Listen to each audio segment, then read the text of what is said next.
Pessoal, voltando com o nosso assunto aqui de hiperemia, eu estava falando sobre a hiperemia passiva na insuficiência cardíaca direita, né? Que devido a essa insuficiência cardíaca direita, tem um comprometimento do retorno venoso. Esse comprometimento do retorno venoso vai gerar hiperemia passiva em todo o organismo.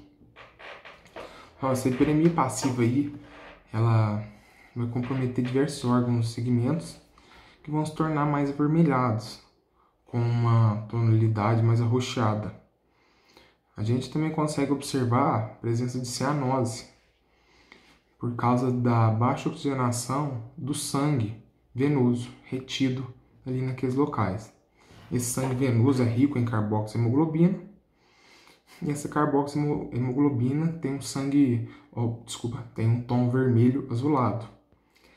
Esse tom vermelho azulado a gente consegue observar a olho nu na ocorrência de cianose aí. Pessoas com insuficiência cardíaca duradoura, a gente consegue observar tal aspecto nas pontas do dedo aí facilmente. Outra questão também, microscopicamente, a gente consegue observar a dilatação dos pequenos vasos nos segmentos comprometidos.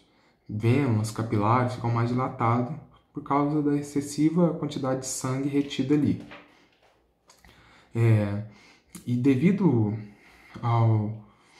à duração dessa insuficiência cardíaca e ao agravamento dessa hiperemia passiva ou congestão no organismo, diversos órgãos ficam muito comprometidos. Um deles é o fígado. O fígado é o segundo maior órgão do corpo humano, necessita de um grande suprimento sanguíneo, né? E ele também faz a desintoxicação e a filtração do sangue, recebe a veia porta e passa muito sangue pelo fígado. Então, esse órgão vai ser muito comprometido aí nesse quadro patológico aí. A gente consegue observar que as principais células do fígado sofrem bastante dano. A gente consegue observar fenômenos degenerativos nos hepatócitos, que é a principal célula do fígado, né? E isso a gente consegue observar inicialmente no centro lobular, ou seja, nos hepatócitos que estão no centro do fígado. E mais tardiamente nos hepatócitos periportais. Esses hepatócitos periportais se concentram mais na periferia, ali do fígado, mais na superfície, e eles sofrem degeneração hidrópica e esteatose, e ficam mais tumefeitos. Aí vocês podem perguntar assim, Guilherme, não entendi essa passagem. Só, degeneração hidrópica é o aumento da quantidade de água no interior da célula. Esteatose é o acúmulo de gordura no interior dessas células. E com esses dois fatores causa o aumento do volume celular. Esse aumento do volume celular é chamado tumefação. Então, se vocês observarem assim, um fígado tumefeito é um fígado com um volume aumentado. Essa degeneração hidrópica aí, pessoal, ela é causada por causa dessa êxtase sanguínea aí, que causa um desequilíbrio osmótico e a água ultrapassa pelo interstício e vai para dentro da célula também.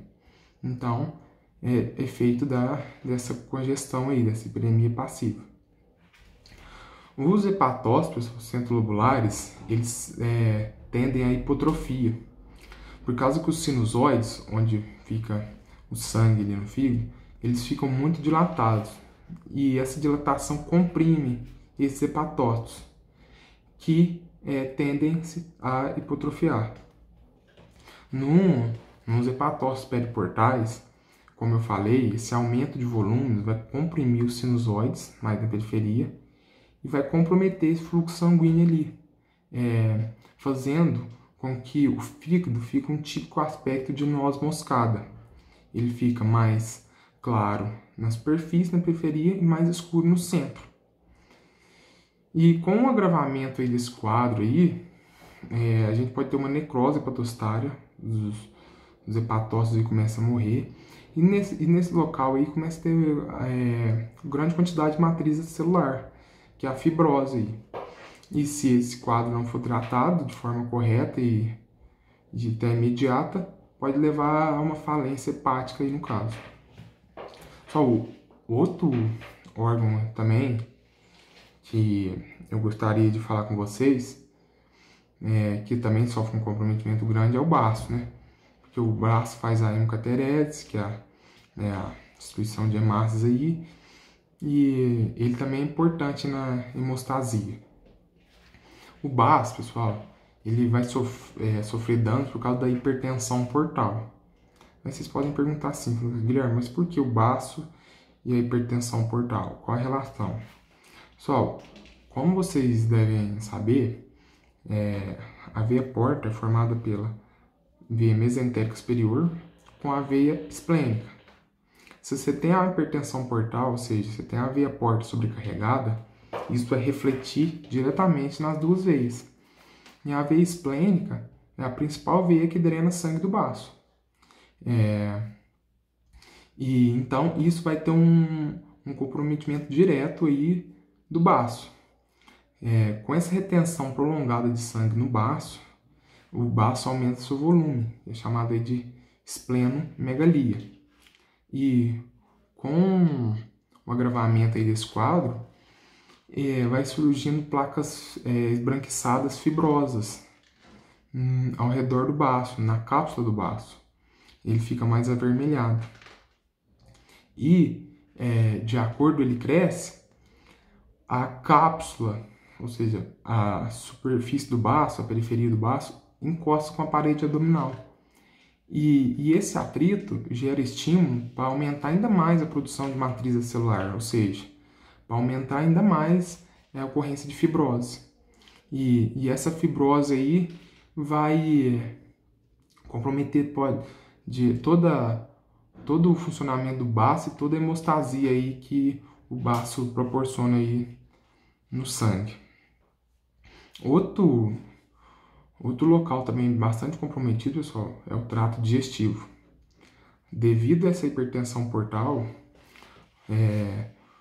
você tem um desvio do sangue para a circulação sistêmica, ou seja, por outras veias, que não seja a veia porta.